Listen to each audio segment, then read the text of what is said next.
Eu sou o Amílcar Correia e este é o P24. Guerra da Ucrânia. Negocia-se dia e ataca-se à noite.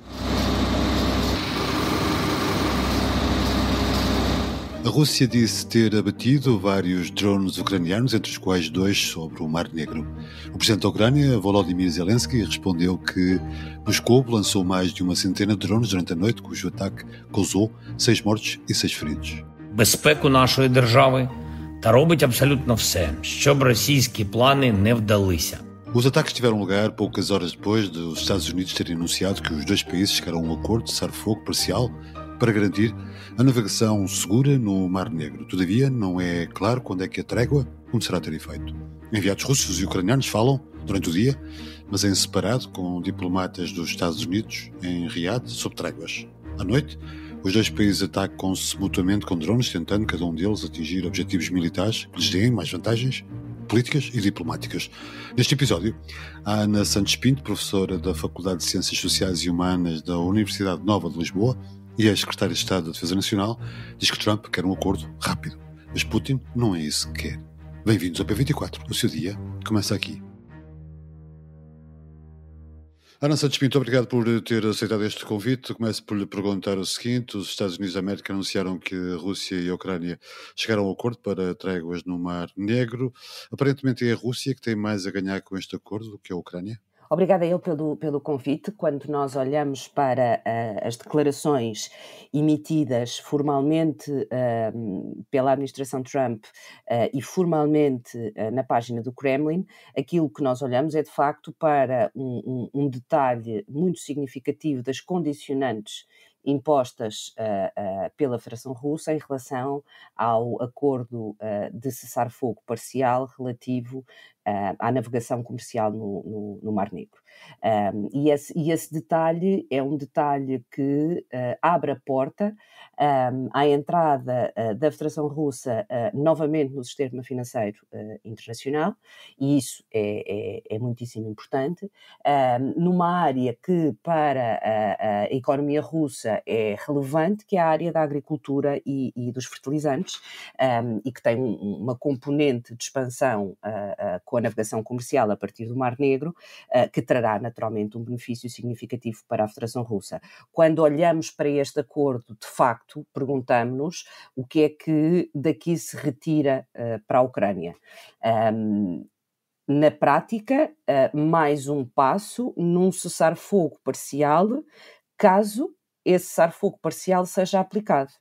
Ou seja, o que aconteceu nos últimos dias na Arábia Saudita foi uma relação bilateral entre os Estados Unidos e a Ucrânia, Estados Unidos-Rússia, e a concertação, ou seja, os Estados Unidos funcionam como um mensageiro, um mediador, mas aqui muito mais numa lógica de concertar mensagens, e essa concertação pode gerar aquilo que sejam entendimentos muito diferentes do conteúdo do acordo, dos critérios de aplicação do acordo, e vejamos qual é a primeira fase de implementação do cessar-fogo relativo às infraestruturas, em particular as energéticas. Foi possível identificar locais, foi possível ser mais detalhado desse ponto de vista, o início a 18 de março com um prazo de 30 dias, é este, digamos assim, o elemento que nos traz na declaração da Federação Russa. Agora, resta saber como é que o modo de implementação vai acontecer, e se daí decorre alguma evolução positiva no processo político. Não é claro quando é que o acordo entrará em vigor. Há aqui uma discrepância de comunicação entre o lado russo e o lado norte-americano.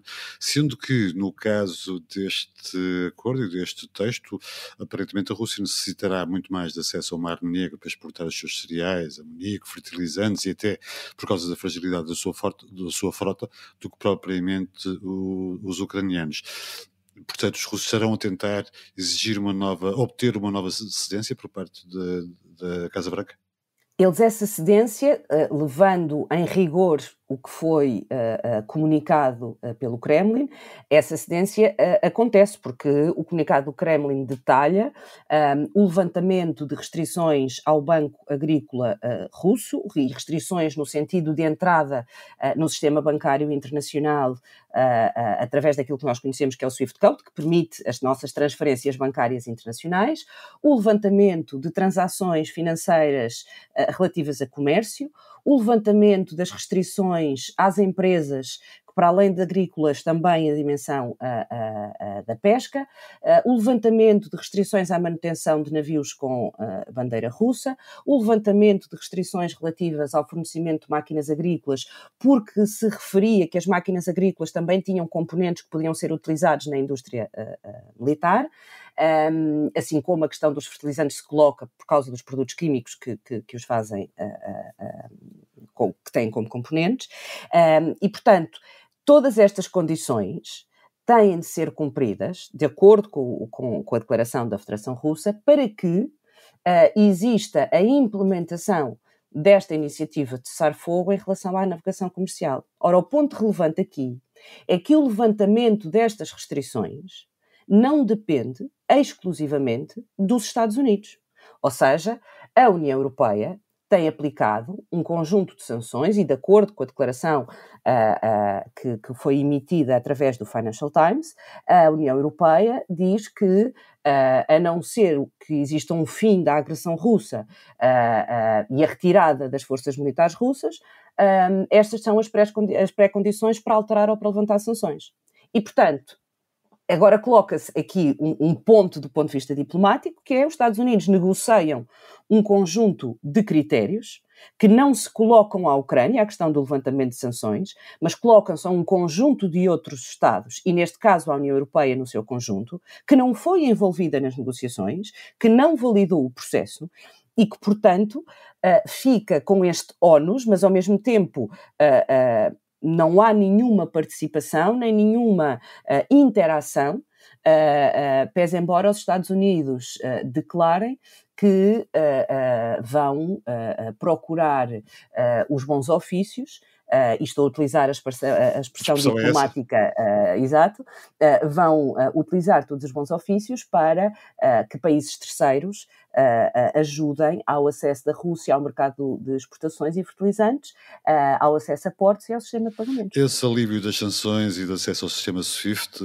requerido pela Rússia dá à União Europeia um outro papel neste processo, exercendo aquilo que se costuma chamar uma espécie de soft power, porque sendo apenas os Estados Unidos a levantar unilateralmente as suas sanções, isso não será de todo eficaz para os objetivos de Moscou. Eu não utilizaria aqui a expressão soft power porque hoje em dia, com o mercado económico internacional e com o sistema financeiro internacional, nós não estamos a falar em nada de soft, é bastante hard, até porque as populações na Federação Russa sentiram significativamente este processo, seja em razão dos financiamentos, dos empréstimos, das aquisições, como, do ponto de vista alimentar, houve uma inflação significativa e é por isso que a Federação Russa e Vladimir Putin querem levantar as sanções relativas aos produtos agrícolas e às pescas como prioritárias, porque é isso que está a afetar diretamente a população e pelo qual ele pode ter aqui um elemento de contestação, continuando esta dificuldade de acesso e o aumento dos preços dos produtos agrícolas. Portanto, todos os parceiros que implementam sanções, e estamos a falar no caso do Canadá e no caso dos países da União Europeia, e todos aqueles que entram neste pacote de sanções, todos eles têm esta capacidade muito significativa que diz respeito àquilo que é a reentrada da Federação Russa no sistema bancário financeiro internacional, acesso aos seus ativos bancários, porque a partir do momento em que o Banco Agrícola esteja no sistema de SWIFT Code e, portanto, possa fazer estas transações, através deste Banco Agrícola, muitas outras transações financeiras podem ser feitas.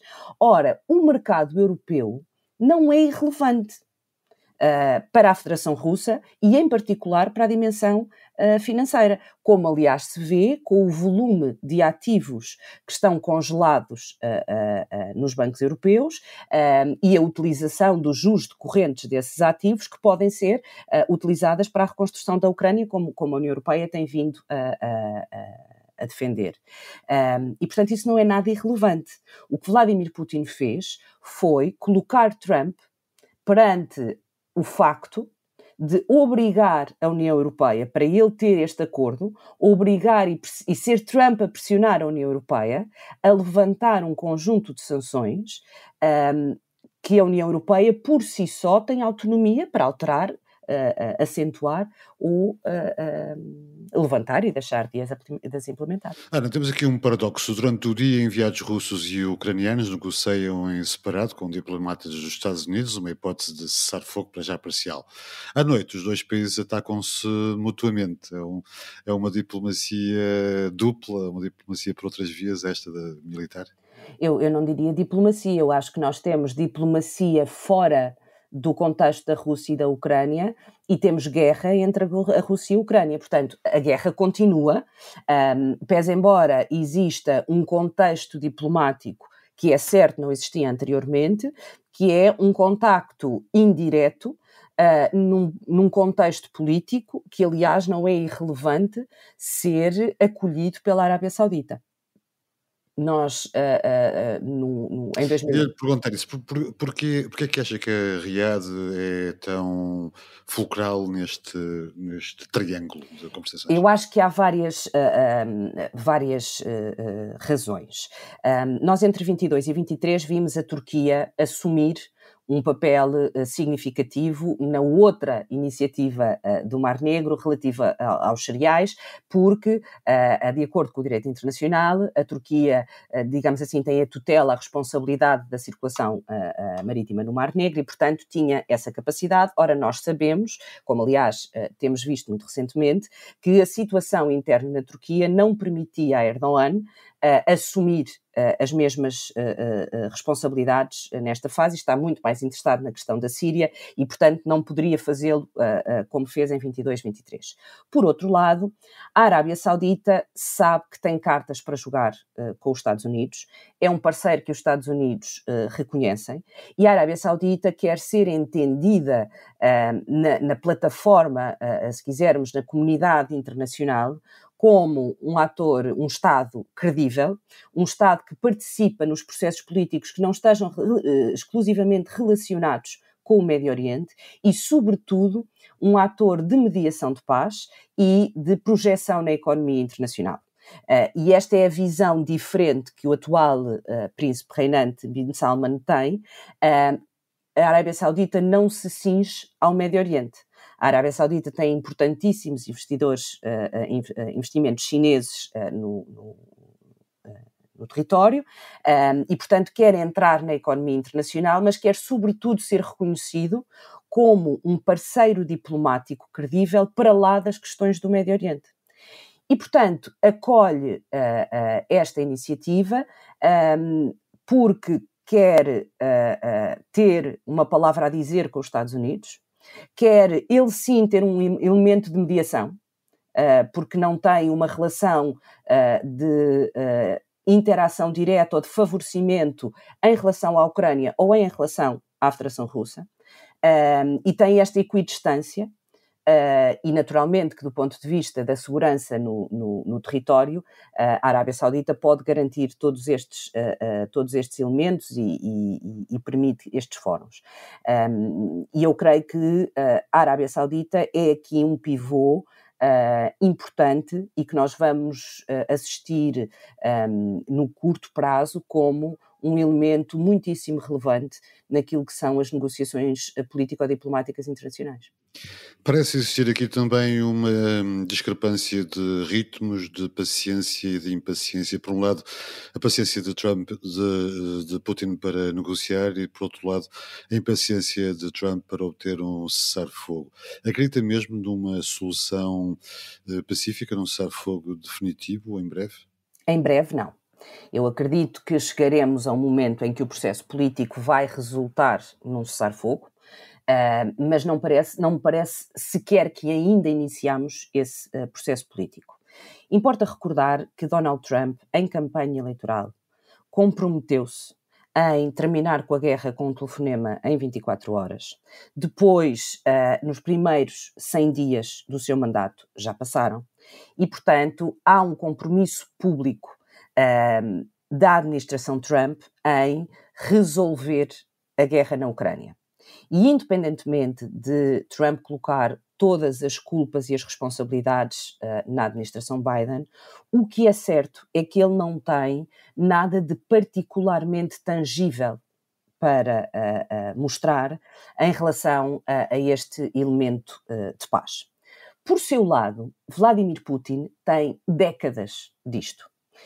Ou seja, ele sabe exatamente, eu recordo uma frase da entrevista do Ministro dos Negócios Estrangeiros, Lavrov, a uma série de bloggers norte-americanos, uma entrevista muito longa, muito detalhada, que explica exatamente qual é o enquadramento que a Rússia tem para este momento.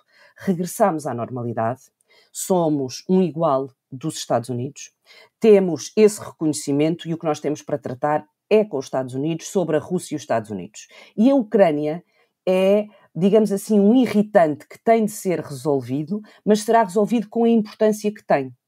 Ora, depois de ouvirmos as declarações do enviado especial para o Médio Oriente, e que também está envolvido nas negociações da Ucrânia, Steve Witkoff, em que diz que os territórios são entendidos na Rússia como parte da Federação Russa, que os referendos são assumidos na Rússia como um elemento de reconhecimento institucional, e que não vê que a Rússia queira ocupar a Europa, nós temos a noção de que não existe esta equidistância, muito menos um elemento positivo para sentar a Ucrânia à mesma mesa com um equilíbrio do ponto de vista negocial. Já para não falar naquele momento na Casa Branca que foi particularmente revelador da forma como a administração Trump, presidente e vice-presidente, veem o tratamento dos mais vulneráveis ou do que entendem ser os mais fracos na política internacional.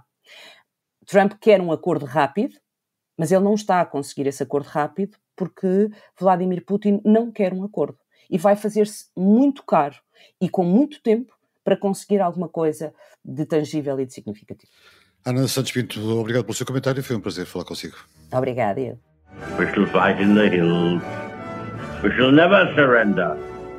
Não estamos mais isolados. A solidariedade europeia não nos faltará. Hoje, quinta-feira, é dia de podcast Diplomatas, com a jornalista Teresa Sousa e o investigador Carlos Gaspar. António Saraiva Lima modera este podcast, que é uma parceria entre o Público e o Instituto Português de Relações Internacionais da Universidade Nova. Saiba mais em público.pt/podcasts. Obrigado por ouvir o P24. Voltamos amanhã. O Público fica no ouvido.